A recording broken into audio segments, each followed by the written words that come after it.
Bapak dan saudara-saudara sekalian, jamaah salat Jumat rahimakumullah.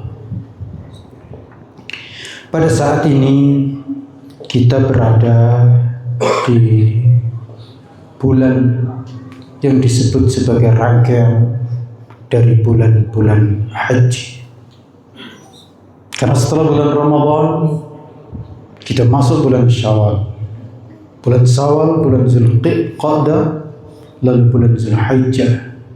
Dan bulan Zulhijjah itu adalah merupakan akhir bulan dari tahun Qamariyah.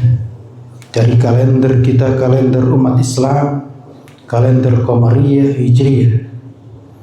Dan tepat di bulan Zulhijjah itulah ibadah haji sebagai rukun Islam yang kelima, puncaknya berada di bulan Zulhijjah, tepatnya pada tanggal 9 dan tanggal 10. Siklus ini atau rangkaian ini mengingatkan kepada kita bahwa hidup dan waktu yang Allah Subhanahu wa taala berikan kepada kita itu tidak lain, semuanya adalah dalam rangka untuk beribadah kepada Allah Subhanahu wa taala.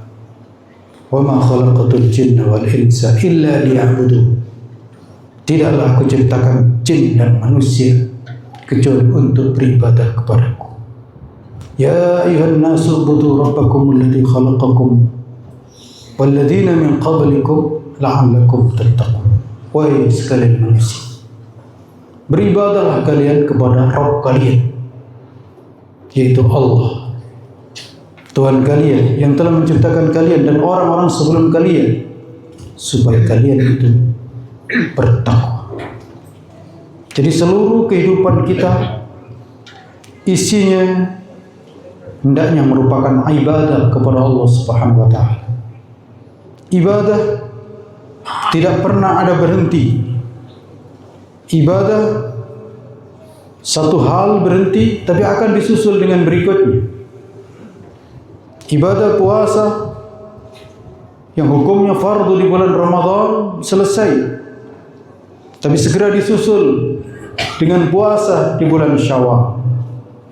Lalu segera disusul dengan kewajiban setelah bulan Ramadan ada kewajiban.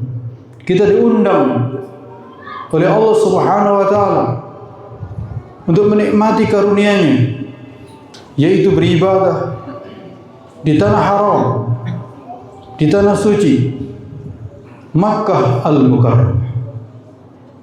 Kenapa tempat itu sedemikian istimewa? Mengundang seluruh umat Islam dari seluruh penjuru dunia. Karena tempat itu adalah tempat pertama kali dibangun rumah Allah untuk beribadah kepadanya. Inna awwala baitin wudi'a lin-nasi lalladzi bi Bakkah mubarakan wa hudan lil alamin. Sesungguhnya rumah pertama yang dibangun untuk beribadah kepada Allah Subhanahu wa taala itulah Baitullah, Ka'bah yang ada di Mekah. Yang tempat itu dan rumah itu diberkahi oleh Allah Subhanahu wa taala dan sebagai pusat petunjuk yang mengarahkan manusia agar manusia tidak salah dalam hidup.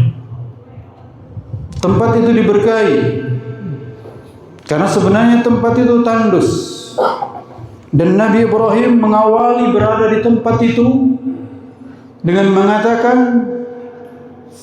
Rabbana inni askantu min dzurriyyati biwadin ghairi dzi zar'in 'inda baitikal muharram. Ya Allah, sungguh aku telah menempatkan keturunanku di lembah yang tidak ada tumbuhan, tapi berada di dekat rumahmu. Jadi tempat itu gersang, tempat itu tandus, tapi Allah memberi jaminan keberkahan. Kenapa? karena di situ ada Baitullah. Sehingga ini menjadi pelajaran bagi kita semuanya. Kalau kita ingin hidup diberkahi, mendapatkan limpahan kenikmatan yang membawa ketenteraman hati kita, kemakmuran hidup kita, maka hendaknya jangan jauh dari rumah Allah dan jadikan ibadah itu sebagai agenda utama dalam kehidupan. Keberkahan yang Allah Subhanahu wa taala tunjukkan bukan banyaknya harta benda, bukan banyaknya sumber-sumber rezeki, tapi yang Allah tunjukkan adalah keberkahan. Karena bisa terjadi orang berlimpah harta tapi tidak tenang, tapi tidak tentram, tapi tidak makmur dan tidak bahagia. Sementara yang dicari oleh fitrah manusia itu adalah kemakmuran. Yang dicari oleh fitrah manusia adalah kebahagiaan. Dan Allah tunjukkan kebahagiaan itu bukan semata-mata persoalan lahiriah, bukan semata-mata persoalan materi. Maka Allah tunjukkan itulah tempat itu gersang tapi diberkahi oleh Allah Subhanahu wa taala, karena di situ ada rumah Allah. Wa man dakhalahu kana amin. Allah jamin siapa yang masuk di tempat itu maka aman. Dan begitu semua orang merasakan ketenteraman dan keamanan, maka berbondong-bondong dari seluruh penjuru dunia, dari tempat yang sangat jauh dulu sampai berjalan kaki itu ditempuh. Wa adzin fil nasi bil hajj ya'tuka rijalan wa ala kulli dhamirin ya'tina min kulli fajjin 'amik. Umumkan itu di tengah-tengah manusia untuk melakukan ibadah haji. Niscaya mereka akan datang dengan berjalan kaki. Datang ke tempat itu dahulu berjalan kaki. Wa ala kulli dhamir, dan di atas kendaraan, tapi kendaraannya itu onta yang kurus. Kalau tidak punya onta yang gemuk, maka onta yang kurus. Dan berikutnya disusul dengan pakai kapal laut berbulan-bulan atau mungkin sampai tahunan baru bisa tiba di sana. Dan alhamdulillah di zaman kita pakai pesawat cukup sekitar 8 jam atau 9 jam di sana. Dan itulah bukti kekuasaan Allah, kebesaran Allah Subhanahu wa taala. Ketika panggilan dikumandangkan dan tempat itu penuh keberkahan, maka orang berlomba untuk hadir ke sana. Dan hari ini luar biasa. Meskipun sedemikian rupa kesulitan untuk bisa ke sana, orang rela antri sampai 10 tahun, rela antri sampai 20 tahun. Oleh karena itu, wahai para pemuda, silakan persiapkan untuk bisa memenuhi undangan Allah Subhanahu wa taala. Karena ternyata memenuhi undangan Allah itu adalah kebahagiaan. Kalau kita bisa membayangkan bagaimana indahnya diundang misalnya gubernur, bupati atau presiden, tapi itu tentu tidak ada apa-apanya dibanding dengan memenuhi undangan Allah Subhanahu wa ta'ala. Itulah kenikmatan dalam beribadah yang sesungguhnya kalau diukur dengan ukuran lahiriah, maka itu adalah kelelahan, lelah, sulit, tapi nikmat. Karena ini juga sekaligus mengajarkan bahwa dalam kehidupan di dunia, kenikmatan itu sulit untuk bisa dirasakan tanpa perjuangan dan tanpa pengorbanan. Maka nikmat itu tidak terasa kalau tidak ada lelah di depannya. Oleh karena itu, wahai para pemuda yang masih kuat, jangan ragu, jangan bimbang untuk berjuang, untuk berkorban. Yang masih muda, anak-anakku sekalian, pelajar, jangan ragu, jangan bimbang untuk belajar, untuk membaca, untuk mendengar pengajaran. Iya, silakan sampai lelah. Kalian belajar menuntut ilmu, itu tidak akan bisa merasakan nikmatnya ilmu kalau kalian tidak lelah. Kalau kalian tidak sampai menahan kantuk, tidak sampai menahan lapar, maka kalian belum akan bisa merasakan nikmatnya ilmu. Tapi kalau kalian belajar sungguh-sungguh sampai lelah, sampai menahan mata, maka nanti kalian akan merasakan betapa ilmu itu sangat nikmat. Kalau kalian tidak tidur, menahan mata hanya karena menghadapi HP, maka kalian akan lelah. Dan kelelahan tidak akan menimbulkan kenikmatan, tapi justru akan menambah kelelahan demi kelelahan. Itulah maka ibadah haji mengajarkan kepada kita bahwa hidup ini ada perjuangan dan ada pengorbanan. Yang ibadah haji berjuang menempuh jarak yang sangat jauh, lalu berada di tempat yang boleh dikatakan asing, melakukan manasik, ada tawaf, ada sa'i, yang itu membutuhkan tenaga besar. Lalu kemudian dilanjutkan, ada wukuf di Arafah, wukuf dengan pakaian yang hanya 2 helai, lalu dilanjut lagi dengan mabit di Muzdalifah. Mabit, tidak ada tenda di situ, beratapkan langit. Lalu sebelum matahari terbit sudah harus berangkat menuju ke Mina, lalu melakukan lempar jumroh. Dan itu perjuangan yang sangat hebat dalam kondisi berdesak-desak. Tapi alhamdulillah, orang semua merasakan kenikmatan. Kenapa? Karena melakukan perintah Allah Subhanahu wa ta'ala. Maka perintah Allah itu meskipun berat, nikmat. Silakan untuk dicamkan di dalam hati. Kalau kita itu melakukan perintah Allah, katakanlah meskipun itu berat, nikmat. Dan insya Allah kita bisa melakukannya meskipun berdesak-desakan. Karena memang itu perintah Allah. Dan Allah menghendaki kemudahan, tidak menghendaki kesulitan. Yang dibayangkan manusia itu sulit, tapi ujungnya mudah. Sama, pengorbanan juga begitu. Bagaimana tidak berat? Bagaimana tidak sulit? Nabi Ibrahim diperintahkan untuk menyembelih anaknya. Tapi karena ini adalah perintah Allah, maka Nabi Ibrahim melakukan dengan pasrah, tunduk dan patuh. Tidak ada sedikit mengatakan kenapa ya Allah. Coba, tidak ada pertanyaan ya Allah kenapa anak saya diperintahkan untuk disembelih padahal dia aku rindukan, baru saja ketemu. Itulah perintah Allah. Dan Ismail yang masih kecil, ketika ditanya mau disembelih,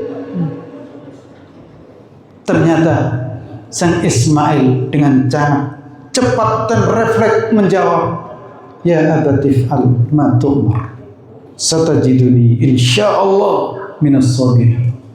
Wahai ayah anda, lakukan apa yang diperintah. Karena tahu ayahnya Nabi tidak mungkin diperintah kecuali oleh Allah. Dan kalau Allah yang memerintahkan, maka pasti di situ ada kebaikan. Maka anak pasrah, tapi sadar sebagai manusia biasa, mengatakan insya Allah engkau dapati aku termasuk orang yang bersabar. Insya Allah. Betapa indah ungkapan insya Allah keluar dari lubuk hati. Karena memang kita manusia biasa, kita tidak bisa menjamin. Nabi Ismail mungkin sadar Mungkin saja saat pisau yang tajam itu terkena leher, kemungkinan menggelepar atau berusaha lepas sebagaimana binatang disembelih yang sering disaksikan. Maka kata insya Allah muncul. Tapi ungkapan ini tulus. Maka biasanya orang yang mengatakan insya Allah dan itu sungguh-sungguh, bukan untuk berdusta dan berbohong, maka Allah kasih kekuatan. Oleh karena itu silakan, kalau ada hal-hal besar, maka katakan insya Allah. Allah memberikan kekuatan, maka akan Allah kasih. Jangan sombong sebagai manusia, aku pasti bisa melakukan. Tidak, belum tentu. Maka katakan insya Allah, maka Allah akan beri kekuatan. Dan betul, Allah berikan kekuatan kepada Ismail yang masih kecil. Tapi karena ini perintah Allah dan ini pengorbanan, maka Allah kasih yang lebih besar setelah itu dilakukan dengan benar. Itulah, maka bukan manusia yang dikorbankan, tapi kambing yang dikorbankan. Dan berikutnya menjadi ajaran yang harus selalu kita lakukan.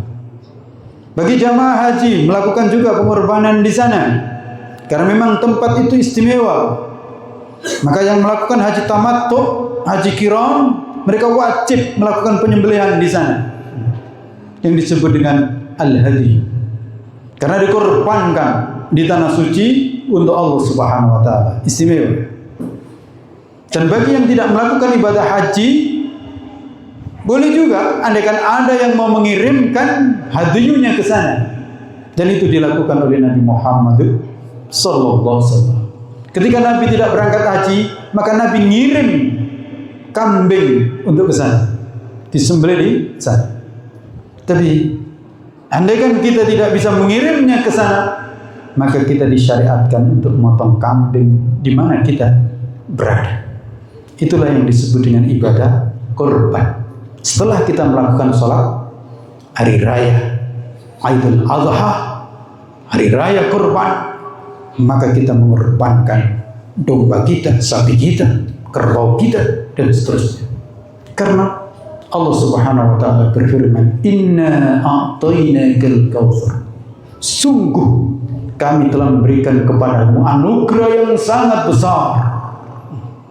Anugerah dari Allah yang kita terima tidak bisa kita hitung. Fasholli li rabbika wanhar, maka dirikanlah salat dan sembelihlah hewan kurban. Inna syani'aka wal abtar, yang menghinaku, yang mengejekmu sebagai orang-orang yang beriman, dan kamu dibilang terputus, sia-sia karena banyak yang mencela pengorbanan hewan-hewan korban itu, maka sesungguhnya mereka itulah yang terputus dari rahmat Allah Subhanahu wa ta'ala. Bapak dan saudara-saudara sekalian, ada yang perlu ditambahkan. Jangan lupa kita semuanya untuk mendoakan saudara-saudara kita yang ada di Palestina. Semoga Allah Subhanahu wa ta'ala memberikan kemerdekaan, memberikan kebebasan, dan semoga Allah Subhanahu wa ta'ala segera membebaskan Masjidil Aqsa sebagai masjid kita semuanya. Iya, saudara-saudara kita dalam kondisi yang sangat berbahaya karena sedang ada perang dari dua sisi, yaitu dari Amerika plus Israel dan di sebelahnya dengan Iran. Perlu kita ketahui bahwa dua peperangan ini sebenarnya adalah bukan terkait dengan persoalan Palestina. Dua-duanya adalah bukan merupakan pembela Palestina. Perlu kita ketahui semuanya. Ini adalah peperangan orang-orang zalim dengan orang-orang zalim. Kita berharap saudara-saudara kita sedikit istirahat untuk mempersiapkan kekuatan, dan mari kita semuanya juga bersiap siaga. Jangan kita hanya bersorak-sorak dan hanya mendukung kanan kiri. Padahal itu bukan kita yang terlibat di dalamnya. Mari kita berdoa kepada Allah. Semoga Allah Subhanahu wa Ta'ala memberikan keamanan bagi kita semuanya. Semoga jamaah haji aman. Semoga kaum muslimin aman. Dan semoga umat Islam dimanapun aman. Dan pada saatnya betul umat Islam inilah yang nanti Allah Subhanahu wa Ta'ala berikan kejayaan, berikan kemenangan, berikan kemakmuran untuk memimpin kehidupan. Sekarang kehidupan dipimpin yang sana dan itu kesombongannya luar biasa. Sementara juga yang sana juga mirip-mirip saja. Maka kita hendaknya waspada. Mari kita pegang teguh. Kita sebagai umat Nabi Muhammad SAW, la ilaha illallah Muhammad Rasulullah. Dan kita mencintai para sahabat. Kita cinta Abu Bakar, kita cinta Umar, kita cinta Utsman, kita cinta Ali, kita cinta Ummuna Aisyah, dan kita cinta para sahabat. Kita tidak membeda-bedakannya karena mereka adalah teladan kita semuanya. Mari kita pegang akidah Ahlus Sunnah wal Jamaah, yang dari situ insya Allah kita nanti berjumpa dengan Nabi Muhammad SAW.